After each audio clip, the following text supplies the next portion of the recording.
بسم اللہ الرحمن الرحیم۔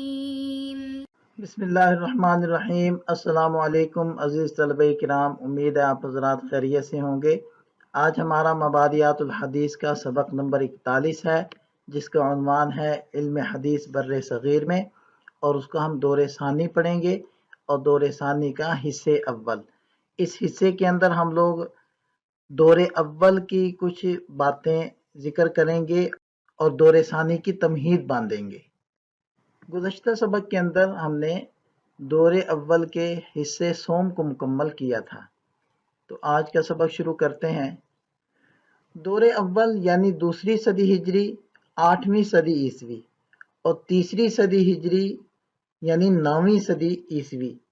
اس کے اندر علم حدیث کا چراغ اگر کہیں ملتا ہے تو وہ سندھ ہے، لیکن سندھ سے تعلق رکھنے والے ان محدثین میں بھی اکثریت ان حضرات کی ہے جو عرب ممالک سے ہجرت کر کے بر صغیر میں سندھ کے مقام پر آ کر آباد ہو گئے، یا کسی فرض منصبی کی انجام دہی کے لیے متعین کر دیے گئے۔ ان حضرات نے تعلیم و تربیت عرب سے حاصل کی۔ مورخین اور ائمہ رجال و انصاب نے ان حضرات کے جو تذکرے مرتب کیے ہیں، ان سے اندازہ ہوتا ہے کہ اگرچہ یہ حضرات محدثین سندھ آ کر آباد ہو گئے تھے، لیکن چونکہ لوگ اسلامی تعلیمات سے ابھی زیادہ روشناس نہیں ہوئے تھے، اس لیے یہ حضرات درس حدیث کا سلسلہ زیادہ وسیع پیمانے پر شروع نہ کر سکے۔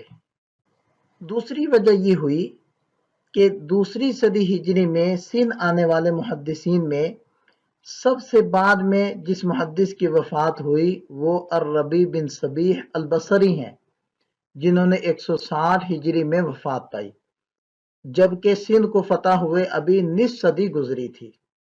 پھر یہ بھی صحیح طور پر معلوم نہیں ہو سکا کہ آیا یہ حضرات فتح سندھ کے فوراً بعد آ گئے تھے یا کچھ عرصہ گزرنے کے بعد آئے تھے۔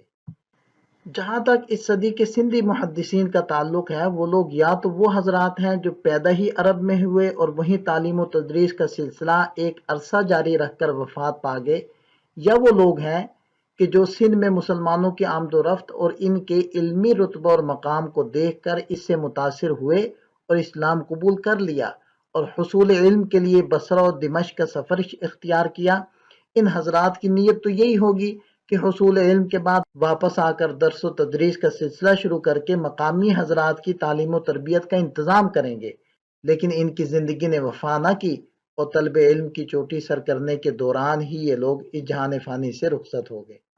لہذا اس کا نتیجہ یہ نکلا کہ پہلے تو ان 2 صدیوں میں کوئی مرکز علمی قائم نہ ہو سکا جو اجتماعی شکل اور انداز میں علم دین کی خدمت اور اشاعت کے فرائض سر انجام دے رہا ہو، اور دوسرے نمبر پر وہ علم کو اس علاقے میں اس قدر عام کر دیتا کہ حصول علم کے لیے لوگوں کو بیرون کا سفر اختیار نہ کرنا پڑتا۔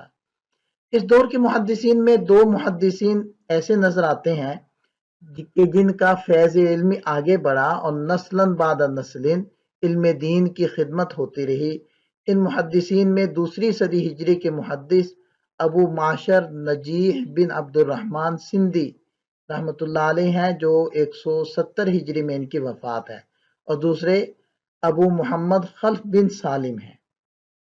ابو معشر کے بیٹے محمد بن ابو معشر یہ تیسری صدی کے محدثین میں شمار ہوتے ہیں، اور ابو معشر کے پوتے داؤد بن محمد اور الحسین بن محمد ہیں۔ انہوں نے تیسری صدی میں علم حدیث کی خدمت کی۔ اسی طرح ابو محمد خلف بن سالم کے بیٹے ہیں ابو عبداللہ محمد بن رجا، اور ان کے پوتے ہیں محمد بن رجا۔ یہ تیسری صدی کے جبال العلم میں شمار ہوتے ہیں، اور انہی کے مماثل ایک اور نام آتا ہے تیسری صدی ہجری میں سندھی بن شاہق کا، جو ادیب اور شاعر تھے، ماہر سیاسیات تھے۔ چونکہ وہ محدث نہیں تھے اس لیے ان کا مفصل تعارف تو نہیں آیا، البتہ ان کے بھائی ابراہیم بن سندھی بن شاہق نے 4تھی صدی میں علم حدیث کی خدمت کی۔ اس طرح اس دور میں 3 اہل علم ایسے ہیں کہ جن کا فیض علمی آگے کی نسلوں میں جاری رہا اور آئندہ نسلوں نے بھی اپنے اسلاف کے نقش قدم پر چلتے ہوئے علم کی خدمت کی۔ سابقہ صفحے پر جن محدثین کا تذکرہ کیا ہے یہ ان کے کچھ حوالہ جات، ان کو آپ دیکھ لیں۔ دوسری اور تیسری صدی ہجری میں ہونے والی خدمات پہلے تو بہت محدود ہیں، دوسری بات تمام محدثین نے انفرادی طور پر علم کی خدمت کی۔ ان خدمات میں اجتماعیت کا فقدان تھا، کیونکہ ان 2 صدیوں میں کوئی قابل ذکر مرکز علم حدیث قائم نہیں ہو سکا تھا۔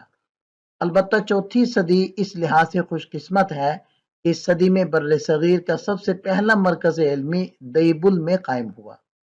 یہ دیبل کیا ہے، کہاں ہے، تو یہ اس کا تعارف آپ حضرات کے سامنے اگلے صفحات کے اندر نقشہ جات کی مدد سے بھی آپ حضرات کو تعارف کروایا جائے گا کہ دیبل کس جگہ کے اوپر قائم ہے۔ یہ کچھ نقشہ جات ہیں جس کے ذریعے سے آپ حضرات جان سکیں گے کہ دیبل کس جگہ کے اوپر موجود تھا یا ہے۔ یہ آپ دیکھ سکتے ہیں کہ اس نقشے کو کہ یہ بحر العرب ہے جس کو بحر ہند بھی کہتے ہیں، اور یہ دیبل کا مقام ہے اور یہ پاکستان کے اندر ہی ہے۔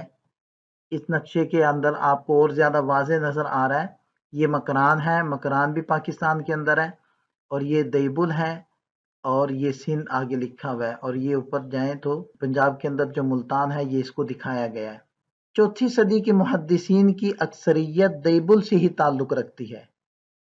دیبل کے علاوہ اس صدی میں ایک مرکز منصورہ میں بھی قائم ہوا تھا، اس منصورے کا تذکرہ انشاءاللہ ہم اگلے سبق کے اندر کریں گے۔